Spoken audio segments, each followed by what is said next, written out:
Thank you, Danny, so much for sitting down. First off, congratulations on Dopesick. I really genuinely love this show. I really thought it Oh, was thank something you. special. And right off the bat, I just wanted to ask you, like, what led you to this, source material? I know it's based on a book, correct? Yeah, I'd actually started working on it before even knew the book existed. Producer John Goldwyn had come to me about this idea of writing and directing a movie on the opioid crisis, and so I just started researching it. And there'd been a number of things that had been written about it. And then after I sold it, another company in the same parent company bought the book, not knowing about my project. So they asked if I would team up, and I read the book and I really loved it. And I met with Beth Macy, who I thought was a wonderful person. So I agreed to team up after the fact. Okay, so originally this was supposed to be a film. Yeah, I originally was going to do it as a movie, but once I started researching it, I just thought, the story's too big for 2 hours. I think this could work much better as a limited series. Yeah, and you definitely, got 8 episodes, and I think all of them were very impactful, and each, it wasn't like any filler or anything like that. Yeah. Um, and so I just want, this series, I think I just told John, that it felt so genuine and real. And, from the writer's perspective, is there anything that you thought maybe you did a little bit differently? Because this is so different from your past work. You just did Empire a few years back, and this is so vastly different. Yeah, it was similar to these two projects I did called Recount and Game Change, which were these HBO movies I did about the 2000 election and the 2008 election. So those were true stories as well. And that was sort of the when you're doing something like this, it's important that it feels very real, because if it doesn't, the whole thing doesn't work. It loses all its credibility. So that sense of authenticity is one of the most important parts of doing a true story like this. Yeah, and you have some great actors in here. Did you have any hand in the casting at all? I cast everyone. Oh, you did. I was in charge of it all. Yes. Wow. Yeah, that's amazing. So what was it like then to get, because I just also told John that, that stigma of going to TV is so different now where I don't think that exists quite as much. And I mean, it shows in your Yeah, chemistry. exactly. I mean, you've got pretty much everyone wants to do TV, especially a limited series. You're not going to be able to get certain actors to do an ongoing series. But for a limited series, you've got a massive pool of actors that want to be a part of these projects, particularly ones that tackle this kind of subject matter. So it was sort of an exciting place to be, especially you have Barry Levinson directing the pilot, who's one of the greatest of all time. I already directed the first two, and then as soon as Michael Keaton came on board, and we had Michael Keaton and Barry Levinson, it was sort of the off to the races as far as casting went. Yeah, I was just gonna say it's amazing to have Michael Keaton in a limited series. I remember seeing the poster in New York and seeing his face all over, for a Yeah. series. It's something really cool. Well, and I was just walking around New York the other day, and there were all these posters up. And I live in New York. I'm not there right now, but it was just so great and thrilling to see these Michael Keaton Dopesick posters up around the city. Yeah, and out of all of the, arcs, there's numerous different arcs that are going on throughout the show. Which one did you feel the most, impacted by, I guess? Probably Betsy Malin. I really loved Betsy, and Betsy to me is sort of the ultimate victim of the opioid crisis. She personifies all the victims, and that she was, this quiet person, hardworking person who maybe wasn't getting to live the life she wanted to live, but then was thinking about changing her life and the struggles that entailed for her. And then a workplace injury leads to her taking medication given to her by her doctor, and he's just trying to help. And then it sends her on a spiraling journey unlike anything she ever imagined she would have to confront. And so many people have been on journeys like hers. And even since the show has come out, I've been getting emails that are so heartbreaking. I got an email the other day from a woman who um, had a normal job, had 3 kids, was married, was a manager of a company, and then after an injury started taking OxyContin, and then 5 years later she's in prison. And she spent years in prison because she committed robbery from her company to pay for her habit that she was hiding from everyone, right? So these stories, they're so awful, and Betsy in many ways encapsulated that journey for me. And then you've got Caitlin Deaver playing the part, and she's a pretty magical person and very, very special, and the performance is staggering. was just gonna say, I think of even though you have the likes of Michael Keaton, even Will Poulter, Rosario Dawson, Peter Sarsgaard. I thought Caitlin really was the most. I think she really stole the show, and obviously had the most heartbreaking arc in the entire thing. And it's Yeah. hard to watch an actress of like her, somebody so real because she plays such, she could play such a normal human, if that makes sense. Yeah, and I love all the performances across the board are all A pluses. Everyone's just incredible, and I love all the storylines. But hers is, I think, the most tragic. Yeah, yeah, and you said you were from New York, but a lot of the show, or all the show, pretty much takes place in Virginia, right? And Yeah. it's such a small. Was that kind of hard to write? I guess if you're basing off stuff, maybe it's a little easier. But going from New York mindset to such a small town dynamic that this show has. Well, nothing I write has anything to do with what I do, my own life. So I'm all constantly thrust into worlds I don't know, and then trying to figure them out and trying to portray them. So it's for me, it's what I do on every project, and just the job. Mm. Yeah, I thought it's really funny how you kind of mentioned the doctor, Michael Keaton to Betsy is he's been there her whole life. It's such a small town where it's somebody that you've known and trusted. Even the parents of Betsy, they knew him. So it's kind of Yeah, that's he what's really delivered her. yeah, right. So I just think that's such a cool, small town is really such a different kind of feel. And so I just wanted to, ask you. You also directed. You went behind the camera for a couple, the last two, right? Yep. And so, what was that? I know you've directed a movie, and you've also done other episodes for Empire and such. What was it like for Dopesick to kind of go behind the camera of this show? Yeah, it was great. I mean, I was on set for every shot of the whole season. So I was the producing director of the whole series. And so I oversaw every element of production. And I had three directors besides myself, and they're all really incredibly talented people. And one of them is one of the greatest of all time, Barry Levinson, right?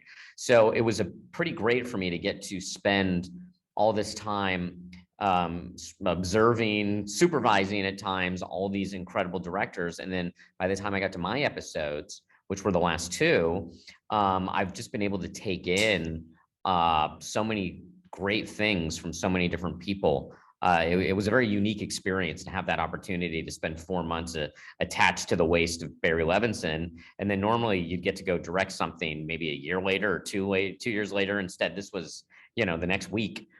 I was starting to shoot scenes. Actually, it was the next day I was starting to shoot scenes. So to be able to take all that information from a master like that and then apply it immediately was really great for me, and I'm really grateful that I got to have that experience. Yeah, and how long was the shoot in total? I think it was 104 days. Wow. Yeah, So, but I was also there for prep, so I was there 9 months. yeah, and so since you were there throughout this whole process, this kind of was like your baby, right, the whole time. Yeah. And so, what was the feeling like, kind of on sex? I just asked John that it's such a the show is so heavy, but I imagine that off camera it has to be a little lighter. But I could be wrong. Yeah, I said the same thing to the actors and the crew that I said to the writers when we started the process, which is it's a very heavy story. It's a very tragic story. That doesn't mean we have to carry that tragedy around with us while we're doing our job, and that we should be loose and free and have a good time, even putting this project together, because it's a very challenging project. And that's sort of the mindset I like on all my sets. Is I want people just to be loose and creative and feel like they're having a good time, hopefully.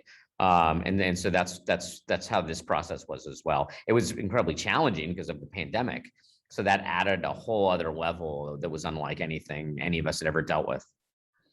Yeah, and a lot of the show, I think your last two episodes, I thought were kind of like especially the last one is really like a call to action for people, right? Like I think the show, even though the chapter of the show ends, the opioid crisis is still going on, and that's kind of a point that you kind of drill home because I think the last episode goes all the way up to 2019, and At 2021. oh, 2021, even Yeah. further. Wow. Okay, so really just present day. Yeah. And it's very heartbreaking. But what was it like to carry that kind of it's not like this is a happy story you can just close. It has to. I told like John and Peter's arc, they have to keep going. It never ends for them. Yeah, well, I call to action's exactly right, and I didn't want to be overt about it or wear it on its sleeve, but there's certainly an element of that with the final episode. Yeah, it was a very emotional project for me to do. from the writing and the editing and the production. It kind of reminded me of when I did the movie The Butler that I wrote. And that film was about the civil rights movement and the history of the civil rights movement. And this was about the opioid crisis. And they're both really emotional subject matter. So that certainly does, carry out and carry over into certain things. At the same time, I'm not walking around, as a train wreck in a corner sobbing all day either. I'm still just doing my job and trying to deliver the material at the highest level I can. But it is different than directing an episode of Empire, right? Which has its, that sort of manic energy fun of what Empire was. Yeah. So what do you have now? I mean, I think this is, this Dopesick's coming to an end this week. Are you working on any other series or films? Yeah, I have a television company that I'm producing numerous projects in that I'm not writing. So I'd love to get one of those projects going. And then there's a few new scripts I'm about to write that I'm tinkering in, a few TV projects and a film project. I'm workshopping a stage musical this week in New York. So that's actually what I'm doing immediately, is this stage musical that I've been working on for 8 years. And these musicals, man, don't do it. Never ends. Never ends. I'm 8 years in and no closer to Broadway than I was yesterday. That's funny. Yeah. But I think, overall, I think Dopesick was something just so unique. Brought this kind of realistic story. I mean, I remember hearing about opioids, when I was a kid, it'd be on the news, and to see it now kind of being displayed. How would you kind of sell this? Because I think it's a subject matter that's important, but some people might not want to dive into this kind of world of tragedy and stuff. How would, what would be your pitch, I guess, to somebody who is kind of on the fence of watching it? Well, it was sort of probably the pitch that I had to do to Hulu to get them to do the show, which is that at its core, it's a crime story, and there's prosecutors and a DEA agent, and they're trying to bring a case against this criminal company, and we're watching the crime occurring as we're watching investigators try to tackle this crime, and so it has an element to it that at times is actually quite exciting and mysterious and certainly a bit maddening. But then we also pay homage to the victims and to the tragedy of the crisis by telling their story as well. So there's an emotional quality to it. But I do think that the show's been quite successful, and I think that's because people are even with the tragedy and the anger that it induces, they find the show quite exciting at the same time. Yeah, it's very addicting. I mean, in the right way, in the best way possible. Yeah, that's what people are saying. So yeah, and so my last question for you is, if you had to pluck just one actor for any of your future projects, could be your stage play, show, or film, who of all these people in Dopesick would you love to collaborate with? I can't do it. I can't do it. I can't give you. I can't. Well, I mean, all the other ones will be angry at me. It would be you, Andrew. It would be you. You would be the next one. Yeah, no, I can't. It's too hard. Okay, I understand. Like asking someone who their favorite child is. I get it. And what's fun about this show is that usually on a show, there's usually one bad apple, right? Like usually the company, the cast is pretty great or really great. And then there's one person that's such a pain in the ass and everyone is just tortured by this person. And this show, we didn't have that. Everyone was just, we got really lucky. Everyone were just these incredible people and just wonderful to be around and so committed to the project. And they all brought their A game, which you could see up on the screen. Yeah.